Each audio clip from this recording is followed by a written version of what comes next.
Os gatos domésticos são um paradoxo. Eles vivem com as pessoas desde o início da civilização.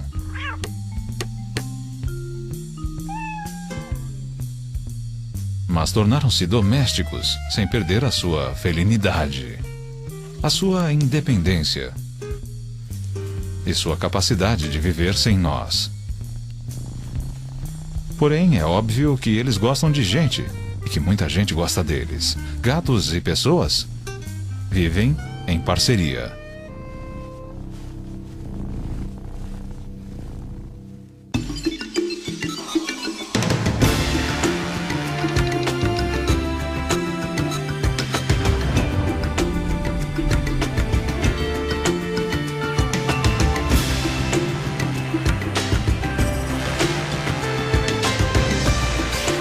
O guia completo.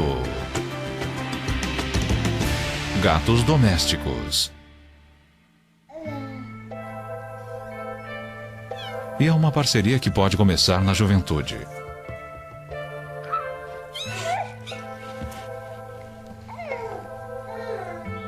Os gatos, porém, vivem menos que as pessoas e não podem se dar ao luxo de uma infância longa.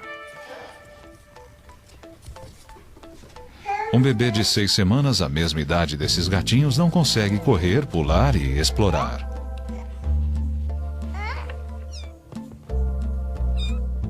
E aos 5 meses de idade, mesmo sendo ainda muito mais jovens do que esse bebê, os gatinhos já serão adultos.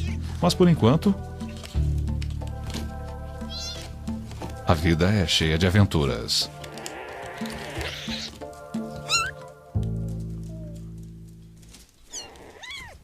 Com apenas 6 semanas, eles já estão desenvolvendo a ampla gama das habilidades felinas. Só falta aperfeiçoar.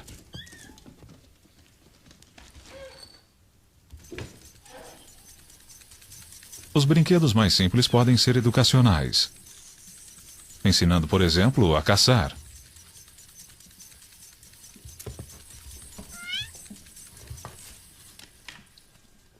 E o que é mais importante para um gato? A estreitar os laços com as pessoas. Se eles não fizerem isso agora, não o farão nunca mais. E crescerão selvagens. A convivência com as pessoas foi boa para os gatos. Com o aumento dos seres humanos, aumentaram também os gatos. Hoje existem cerca de 450 milhões de gatos no planeta, o que torna o gato doméstico a espécie felina mais bem-sucedida. E nem por isso eles perderam a sua independência. Gatos vivem tanto no centro do mundo dos homens quanto à sua margem. Um gato doméstico ainda tem todas as qualidades físicas herdadas de seus ancestrais selvagens: a elasticidade e a agilidade.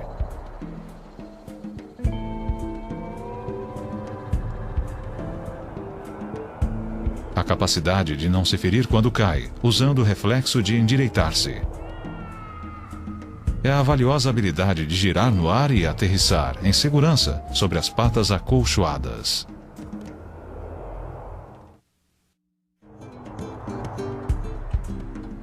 Os gatos domésticos, como os gatos selvagens, nunca fazem mais do que o necessário e passam até 18 horas por dia dormindo. Na natureza, a tendência dos gatos é caçar à noite. E os gatos domésticos conservaram os olhos de caçador, olhos que enxergam em luz 6 vezes mais fraca do que os seres humanos conseguem. Os séculos de domesticação não mudaram drasticamente o tamanho dos gatos. Nesse aspecto, quase todos são parecidos. Mas entre as raças, existem muitas outras distinções, frequentemente provocadas para satisfazer certos gostos, às vezes inexplicáveis, dos seres humanos. Mas os gatos, ao contrário de quase todos os outros animais domésticos, têm praticamente a mesma aparência e comportamento do meio selvagem. Seu relacionamento com as pessoas é uma parceria.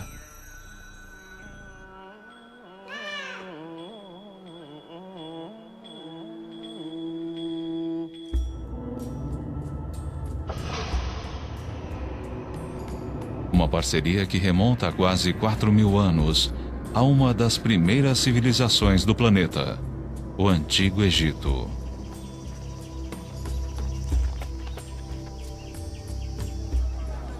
Nas casas e nas ruas do Egito, hoje existe um certo tipo de gato, esbelto e vigoroso, que é muito parecido com os primeiros gatos que se associaram ao homem. Esses poderiam ser gatos que os antigos egípcios criariam e, inclusive, adorariam. E aqui está a sua origem, o gato da Líbia. Um gato selvagem do norte da África. Um gato que se adaptou às mudanças. A civilização egípcia cresceu com a invenção da agricultura. As pessoas começaram a guardar grãos, o que atraiu os roedores. E os roedores atraíram os gatos selvagens. Os gatos selvagens foram bem-vindos como caçadores e comedores de carniça. Assim, uma solução de convívio se formou entre os gatos e os agricultores. Com o passar do tempo, os gatos acabaram vivendo com as pessoas dentro das casas. A domesticação foi um acordo feito entre iguais. E nós nunca controlamos os gatos. No entanto, parece que até hoje nós não entendemos muito bem isso. Karen Overall é especialista em comportamento animal na Universidade da Pensilvânia.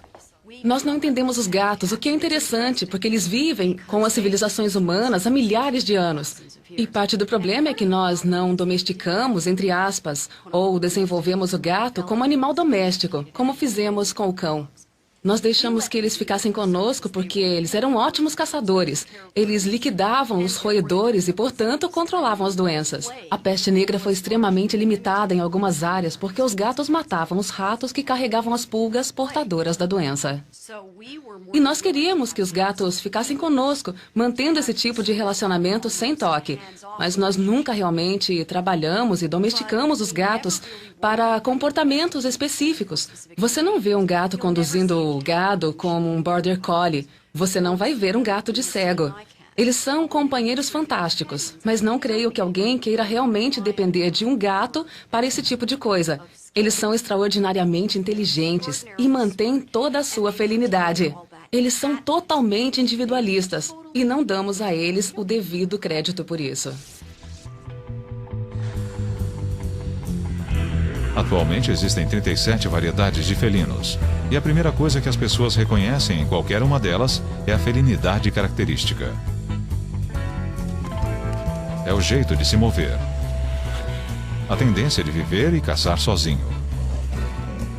O fato de que, ao contrário de outros carnívoros como os cães e ursos, eles se alimentam exclusivamente de carne.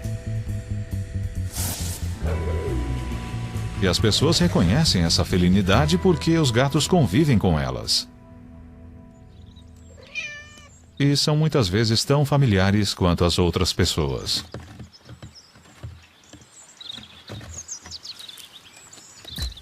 E o que é que faz do gato o animal que ele é? O que lhe dá a sua graça e sinuosidade? A sua excelência como caçador? Começa com a estrutura básica. O esqueleto leve e flexível, porém resistente. A coluna inclui a cauda, que dá equilíbrio. E é o ponto central da incrível elasticidade do gato. Os discos entre as vértebras são mais espessos do que na maioria dos outros animais e as ligações entre os ossos são mais frouxas, aumentando a mobilidade.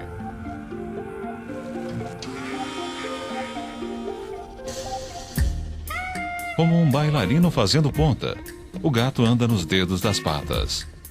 Com isso, o comprimento da perna e o tamanho do passo ficam maiores e o gato ganha velocidade. E é por isso também que, surpreendentemente, essa junta é o tornozelo do gato e o começo da pata. Os ossos da pata são muito longos. E só os dedos fazem contato com o chão, aumentando o impulso e os saltos.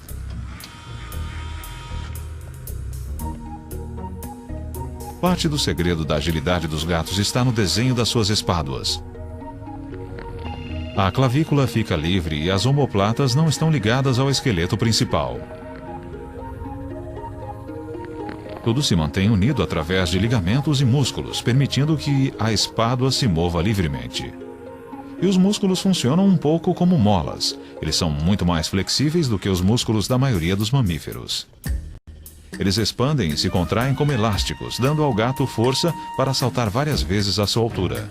Um ser humano com músculos como os de um gato saltaria do chão ao topo de uma casa. Quando um gato salta, a força vem dos músculos das pernas traseiras. Cada músculo é feito de várias fibras musculares. Elas consomem muita energia para se contrair rapidamente, e quando afrouxam, são como catapultas. Bom para explosões de velocidade, mas cansativo demais para longos percursos. O gato é um velocista e não um corredor de maratona. O gato é também um equilibrista nato. Isso porque o seu peito é muito estreito e as suas pernas dianteiras muito próximas uma da outra. Esteja ele num galho de árvore ou em cima da cerca, ele anda como se estivesse no chão.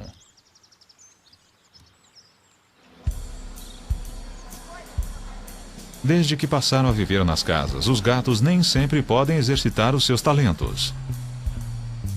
Mas existem maneiras de transformar o interior de uma casa numa réplica surreal do mundo lá fora.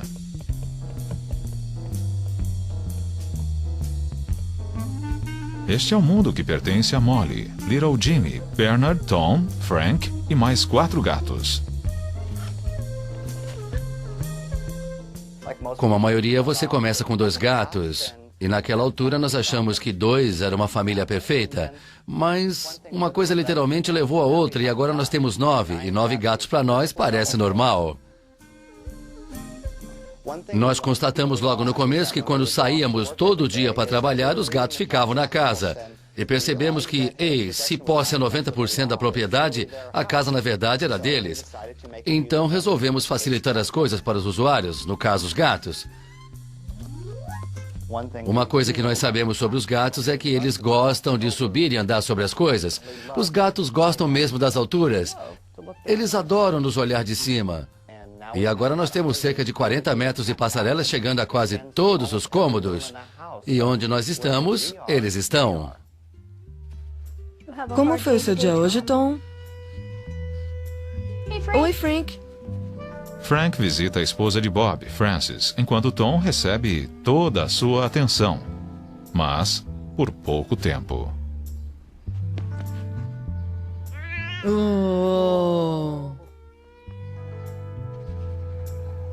Nessa ancestral parceria entre pessoas e gatos, as pessoas extraem prazer na sua parte do acordo, e os gatos aproveitam um ambiente interno tão interessante e estimulante quanto o externo. Só que mais seguro. Nós fizemos uma passarela que fosse não só propícia e divertida para os gatos, mas divertida para nós também.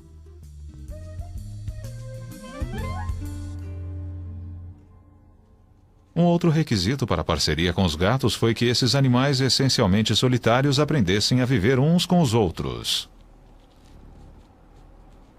No Instituto de Antrozoologia, na Inglaterra, John Bradshaw vem estudando como os gatos se relacionam com os seres humanos e com outros gatos.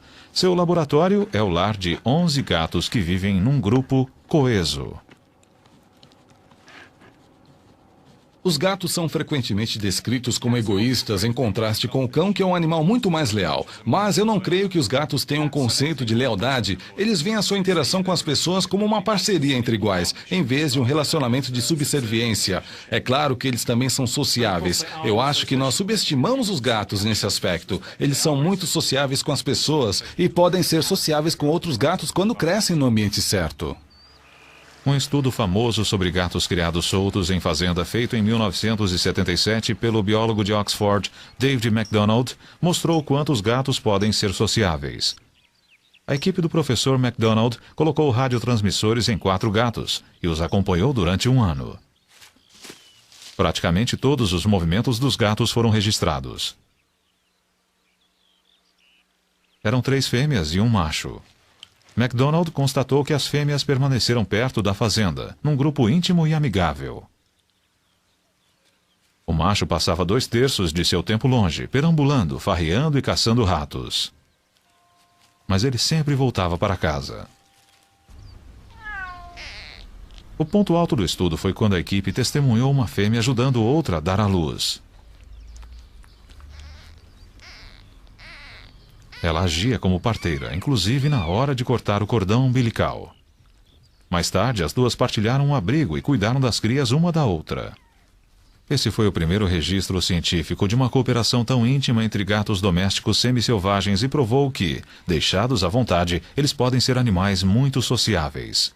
O que o trabalho de MacDonald mostrou foi que a sociedade dos gatos não segue uma hierarquia linear, como a do cão ou do lobo. Ela é muito mais uma parceria de iguais, uma cooperação entre fêmeas aparentadas que se reúnem em torno de um determinado lugar onde há bastante alimento e espaço para as crias.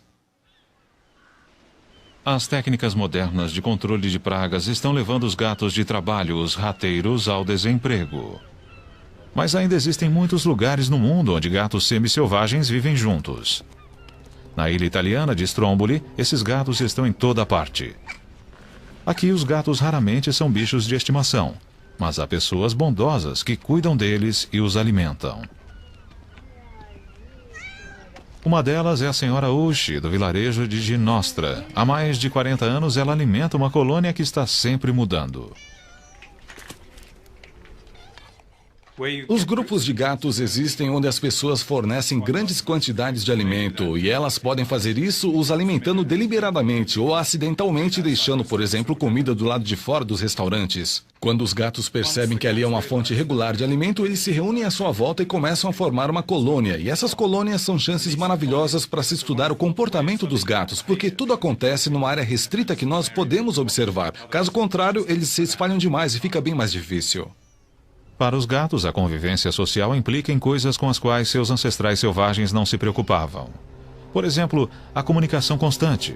Um gato selvagem pode usar o odor para marcar seu território. Mas esses gatos transformaram a marcação com odor numa linguagem. Com urina e glândulas especiais na face, eles deixam mensagens tão características quanto a voz ou uma assinatura.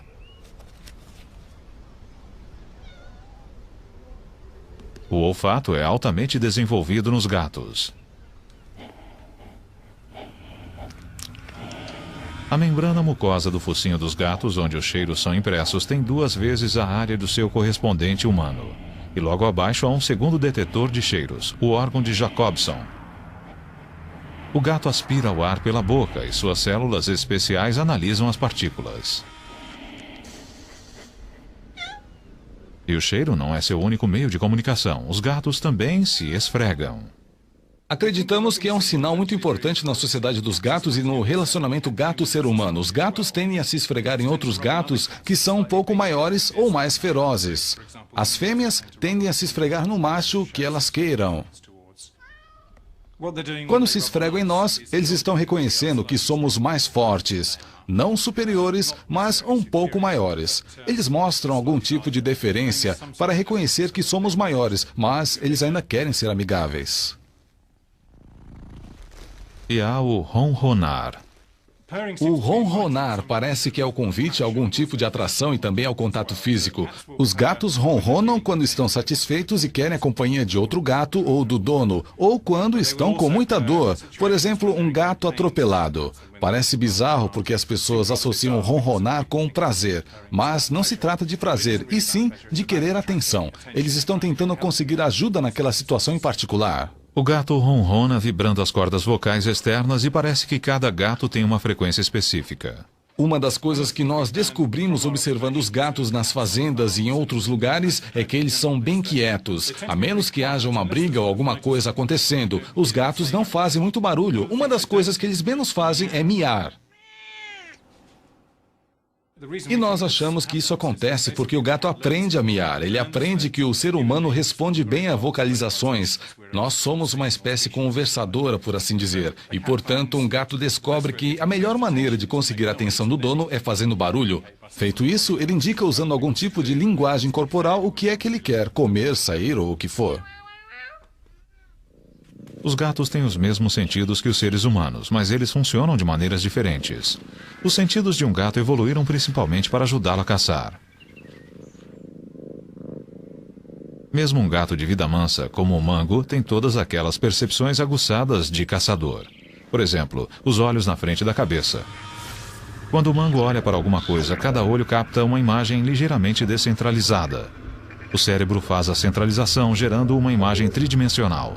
E Mango então sabe qual é o tamanho do objeto e a que distância ele está. Proporcionalmente ao tamanho de sua cabeça, Mango tem olhos muito maiores do que os nossos.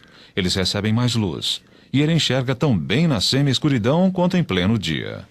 Os olhos de Mango são tão sensíveis que precisam de pupilas capazes de restringir a luz de uma maneira que as nossas pupilas redondas não conseguem. As pupilas dele se fecham quase que totalmente numa fenda. E quando a luz diminui, elas se abrem ocupando uma área de olho proporcionalmente muito maior do que as pupilas humanas. Mango não enxerga na escuridão total, mas ele vê com muito menos luz do que os seres humanos. Os gatos têm uma camada de células chamada tapetum lucidum no fundo do olho. A luz que passa pela retina sem ser absorvida é refletida de volta, dando aos receptores uma segunda chance de captá-la. Isso aumenta a eficiência dos olhos de Mango em 40%. E para aumentar ainda mais a eficiência, os gatos têm mais células fotossensíveis que funcionam melhor com menos luz. Com tudo isso, Mango consegue ver em luz 6 vezes mais fraca do que o seu companheiro humano consegue.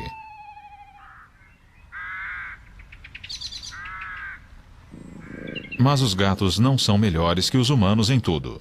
Mesmo que ele pudesse ser ensinado, Mango jamais conseguiria ler. Seus olhos não são bons para os pequenos detalhes e ele vê uma página impressa como uma folha cinza.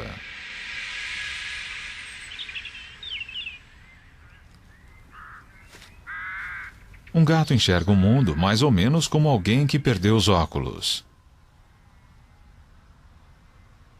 E o gato também não vê cores muito bem. Os gatos sacrificaram os detalhes e as cores para enxergar melhor à noite.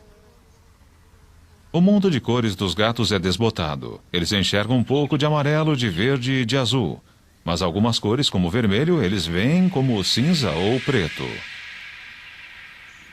Outra ferramenta de caça importante é a audição. Mango consegue virar as orelhas, além da cabeça. Isso ajuda a localizar um som. Os ouvidos afunilados canalizam e amplificam os sons como um megafone. Os gatos ouvem sons que as pessoas não ouvem. Os sons mais agudos, como os guinchos de um rato.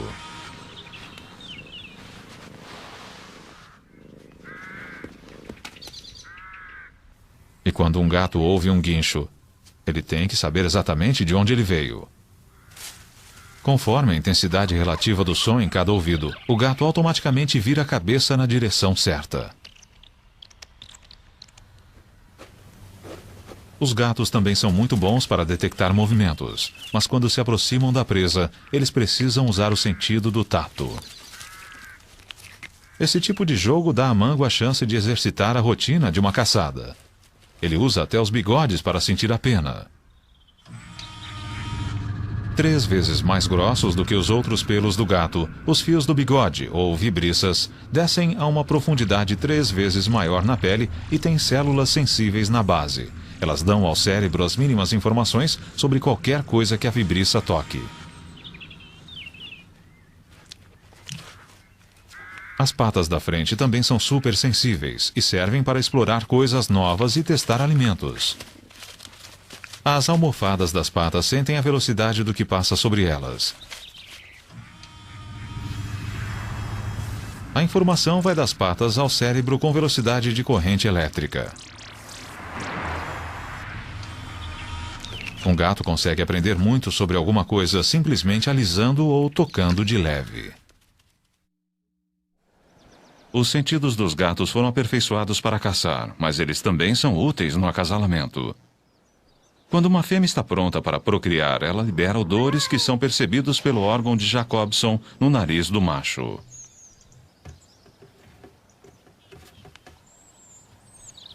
Num grupo livre, vários machos tentarão acasalar com a fêmea. Os gatinhos da ninhada podem ter mais de um pai. Acasalando livremente, a fêmea se certifica de que pelo menos alguns de seus filhotes terão os melhores genes disponíveis. Essa é também uma estratégia para manter a paz. Como nenhum macho terá certeza de quais dos filhotes são seus, é menos provável que ele machuque ou mate algum deles.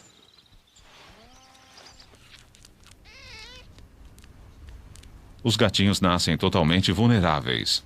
Apesar de cobertos de pelos, eles não conseguem regular a própria temperatura. E também são cegos, surdos e incapazes de andar. Mas tudo isso é bom, porque significa que sob nenhuma circunstância eles vão se afastar da mãe e ficar expostos ao perigo. Os gatinhos seguem o cheiro e o calor das tetas da mãe. E mamam até 8 horas por dia.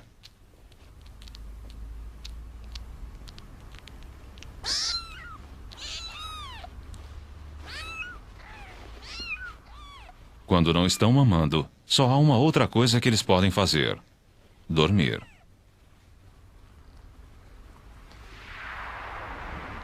A passagem do nascimento à maturidade pelos padrões humanos é muito rápida, mas para os gatinhos ela deve parecer lenta. Esse tem 10 dias de vida. Ele enxerga um pouco, mas a sua visão ainda está embaçada e vai continuar assim nas próximas 3 semanas. Nessa idade, não é fácil para o gatinho se locomover. Ele caminha devagar e abaixado para manter a estabilidade.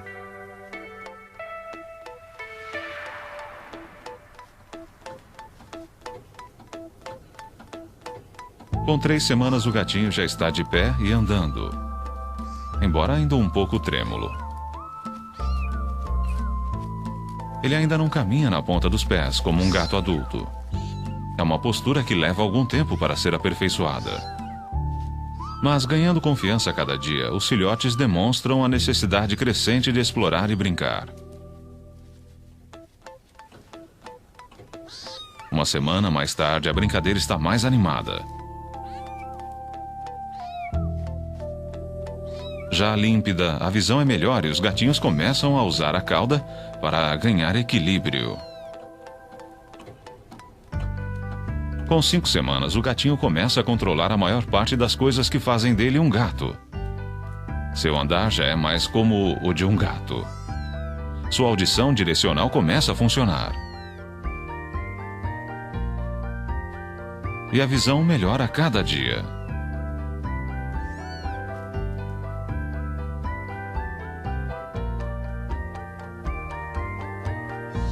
Com 6 semanas, andar não basta.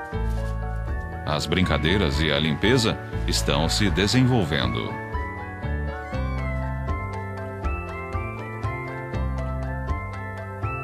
Com 8 semanas de idade, apenas 2 meses depois de nascer, esse é um gato jovem, porém completo. Daqui para frente, ele só vai crescer e se aperfeiçoar.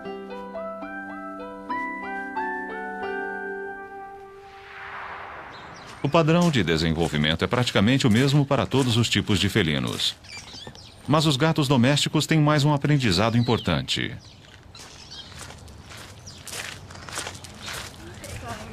Como conviver com as pessoas. Olá, querida. Essas pessoas em Bristol, na Inglaterra, são voluntários que acariciam gatos perdidos e abandonados. Ah, boa menina. Tudo bem, meu bem. Ah, nenê. Ah, olha só que gatinhos lindos você tem. Ao contrário do que as pessoas imaginam, os gatinhos não nascem com a capacidade de interagir conosco, eles têm que aprender. É um aprendizado que começa quando seus olhos se abrem e termina por volta de 7 ou 8 semanas de idade. O gato que recebe muita atenção e que é manuseado bastante nessa idade tende a crescer ligado às pessoas. Ele vai gostar de pular no colo e ser acariciado. Um gato que é pouco manuseado vai ser mais arredio, do tipo que tolera a presença humana, mas não a procura. Se eles não encontrarem pessoas nesse período crítico, é pouco provável que sejam amistosos. A tendência é que sejam selvagens.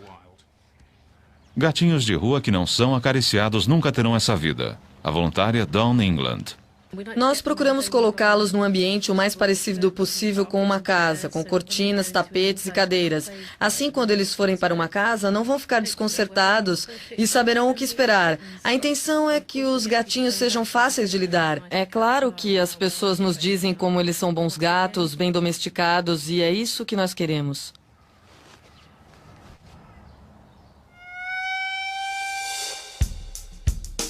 Tecnicamente, os gatos domésticos e os selvagens são da mesma espécie. As duas principais diferenças são as habilidades sociais do gato doméstico, com as pessoas e com outros gatos, e a sua cor.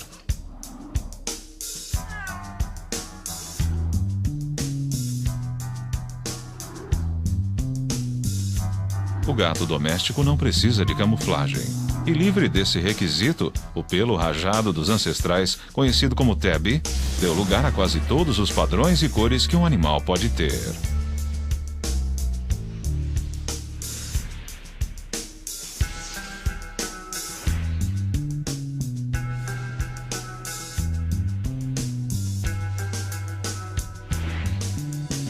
O preto foi a primeira cor nova. Há cerca de 2.500 anos, os fenícios conseguiram contrabandear gatos do Egito e usar como rateiros nos navios. E muitos desses gatos eram pretos.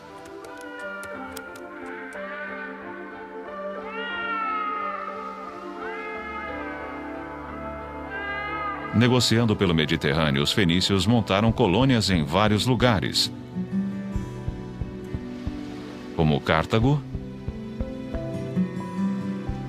e Gades, que hoje é Cádiz, na Espanha. E os gatos pretos foram com eles. Com o tempo, os gatos se instalaram em toda a volta do Mediterrâneo. Os ancestrais dos gatos pretos que hoje perambulam por Veneza provavelmente vieram de navios fenícios. Cerca de 1000 anos depois dos fenícios, os vikings tornaram-se a grande potência marítima.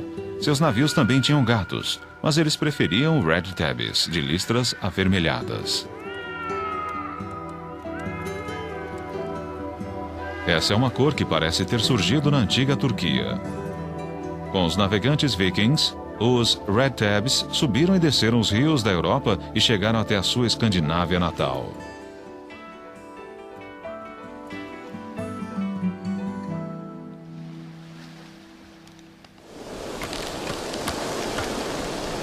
Foi nos navios que os gatos de todas as cores espalharam-se pelo mundo. Todos os lugares do planeta habitados por seres humanos são também habitados pelos gatos.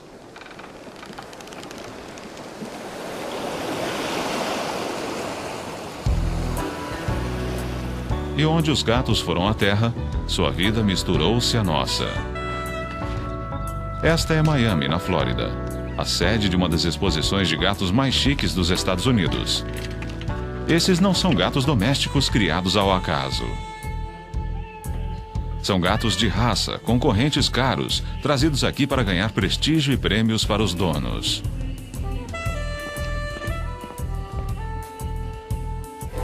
As exposições de gatos existem há pouco mais de 100 anos, e muitas das raças modernas nasceram das exposições. Muitos tipos de gatos são variações de tipos que se desenvolveram naturalmente em certas regiões. Um gato de Chartreuse, ligado aos cruzados e aos monges cartuchos da França.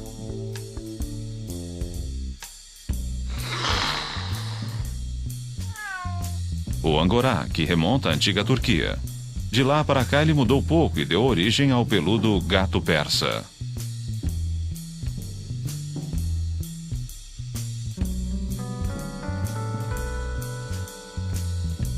Outro peludo é o Maine Coon, um gato que se desenvolveu naturalmente no frio da Nova Inglaterra. O gato abissínio é uma variedade antiga. Até hoje, esses animais elegantes têm o visual dos primeiros gatos que se associaram ao homem. Foi uma mutação natural que deu forma ao bobtail japonês. Mas hoje ele é uma raça pura.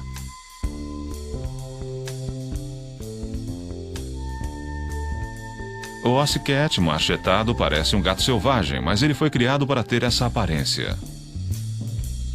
O Crow americano, com suas orelhas estranhas, descende de uma mutação descoberta em 1981. O Cornish Rex, com seu pelo encaracolado, também é recente. Ele remonta a uma mutação numa ninhada de gatos de fazenda há 50 anos. O siamês. Elegante e inteligente, é um dos gatos de raça preferidos no mundo todo. Essa é também uma raça antiga, cujas origens remontam ao Sião, a atual Tailândia.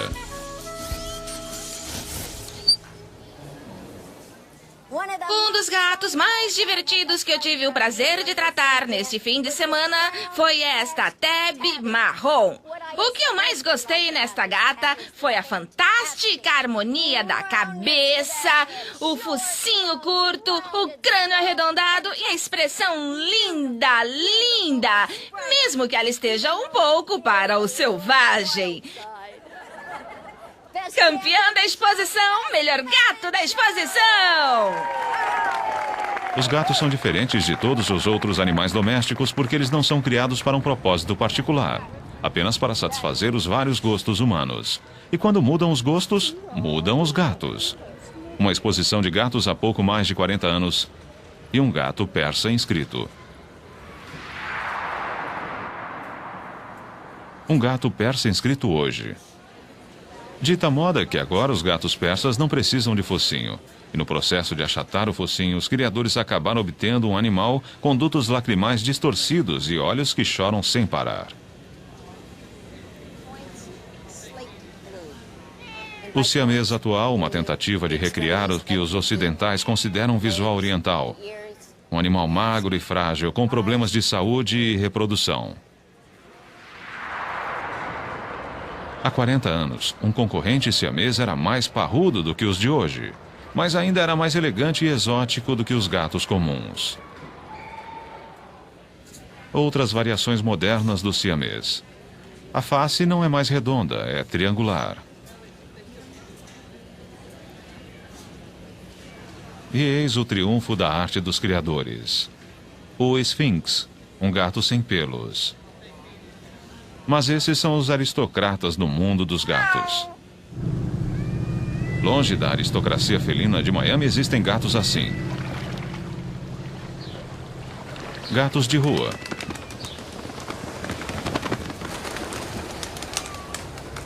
Eles são gatos domésticos que voltaram a ser selvagens e suas crias. Eles vivem em colônias à margem das nossas vidas e, para sobreviver, dependem um do outro e das esmolas humanas. Vem, neném. Vem, gatinho. Oh, vem, neném. Nos Estados Unidos deve haver 60 milhões de gatos vivendo assim. Algumas cidades têm programas de esterilização de gatos de rua. Aqui em Orlando, na Flórida, fica a sede do CARE, um grupo de atendimento aos gatos. Connie Graham e Barbara Logan capturam e levam gatos para a castração. Eu estou mesmo querendo um macho amistoso, bege e branco. Que idade você acha que ele tem? Mais ou menos um ano. Muita gente acha que seria melhor sacrificar, matar esses gatos de rua.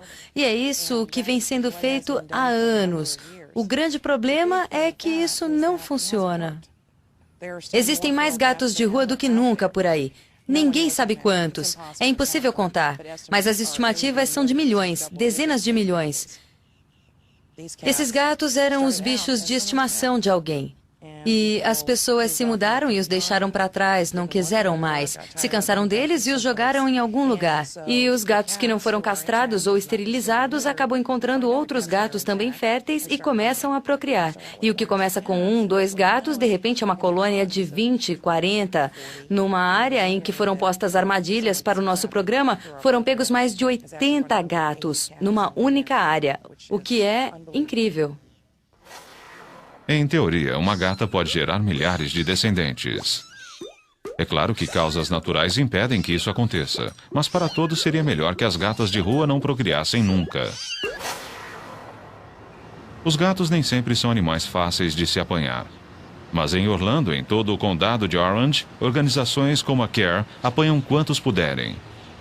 Sempre com reforço por perto e sempre preparados para não estressar o animal. Na clínica de esterilização, chegam gatos de todos os cantos da cidade. Até filhotes. Espera-se que eles logo encontrem um lar amoroso. É quase como uma linha de montagem. Os gatos são anestesiados, preparados e levados para serem castrados. É eficiente e indolor.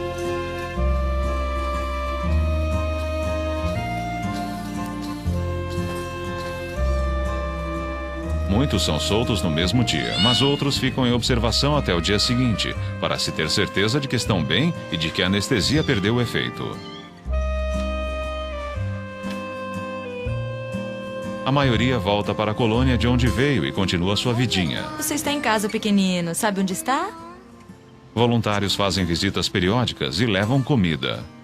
Ah, que bom menino. Bom menino.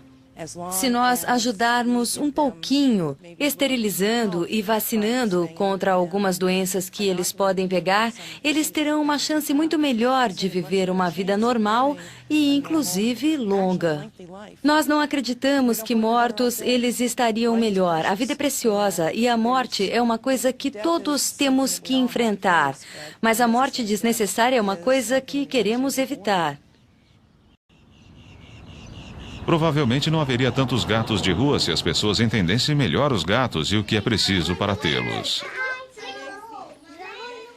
Classe, eu tenho o prazer de trazer hoje um convidado especial. O nome dele é E como os Hector. gatinhos aprendem sobre as pessoas, as crianças precisam aprender sobre os gatos. Quem tem um gato em casa? Ótimo, Roberto e Alexis têm gatos em casa. Como é o nome do seu, Roberto? Tico. Alexis, qual é o nome do seu gato? Fluffy. Fluffy. Bom, o Hector vai entrar com 3 gatos especiais e nós vamos acariciá-los, vamos aprender seus nomes e chamá-los. E vamos aprender coisas especiais sobre eles. Prontos? Pronto! Ótimo! Em Miami, Hector Castaner e seus gatos, conhecidos como Buster e a equipe F, levam a mensagem às escolas. Veja o que eu trouxe hoje. Ai, que lindinho! Este é o Flashback. Este é o Buster. Eu quero o Buster! Sim, senhor, sim, senhor. Buster, vem, vem. Qual é o nome dele? Fale com ele, fale com ele. Eu quero segurar o Buster! Eu quero segurar o Buster! Eu quero brincar com ele. Esse gato está ajudando as pessoas a ajudar os gatos.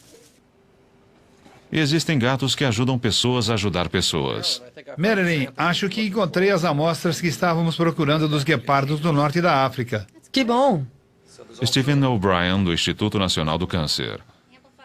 Nós nos interessamos pelos gatos há cerca de 15 anos, quando percebemos que existe uma série de doenças que são fatais nos seres humanos e também nos gatos. Foi no final da década de 80 que a versão felina do vírus da AIDS foi descoberta. E nós tivemos a curiosidade de saber se o vírus que estava causando a doença semelhante à AIDS nos gatos domésticos havia atingido alguma outra espécie de felino. Talvez estivéssemos no início de uma epidemia que iria dizimar todos os felinos, como as populações humanas estavam sendo dizimadas onde surgiram epidemias de AIDS. Era uma perspectiva horrível. 36 espécies de felinos no mundo, quase todas já em risco de extinção. E agora ameaçadas, por incrível que pareça, pela AIDS. Mas quanto mais amostras de sangue de várias espécies de felinos o Instituto coletava, mais parecia que havia algo além nessa história.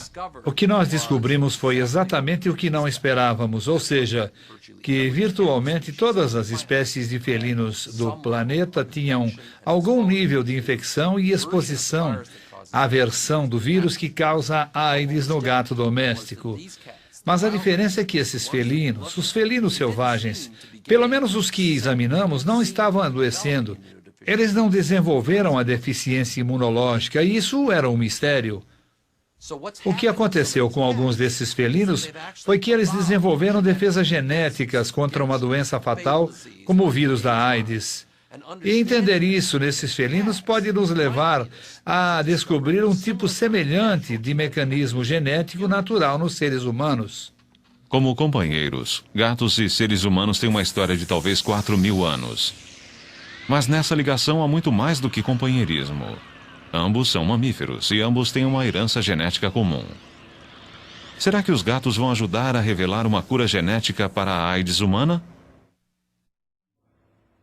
Em 1996, nós tivemos a sorte de descobrir o primeiro gene que realmente causava uma resistência genética à infecção pelo HIV.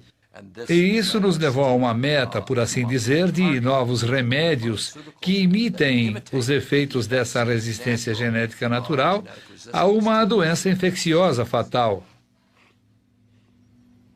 Matando os ratos. Os gatos levam o crédito de ter restringido a peste negra. Será que estudar os seus genes vai ajudar a deter uma doença que, em certas partes do mundo, já atingiu proporções epidêmicas? Afinal, os gatos são nossos velhos amigos. Eles chegaram ao mesmo tempo que a civilização. E de todos os animais que domesticamos, são os únicos com os quais não temos um relacionamento de senhor e subordinado. Os gatos escolheram ficar conosco, e nós vivemos com eles, dentro das nossas casas. Por uma única razão: nós gostamos deles, e eles gostam de nós.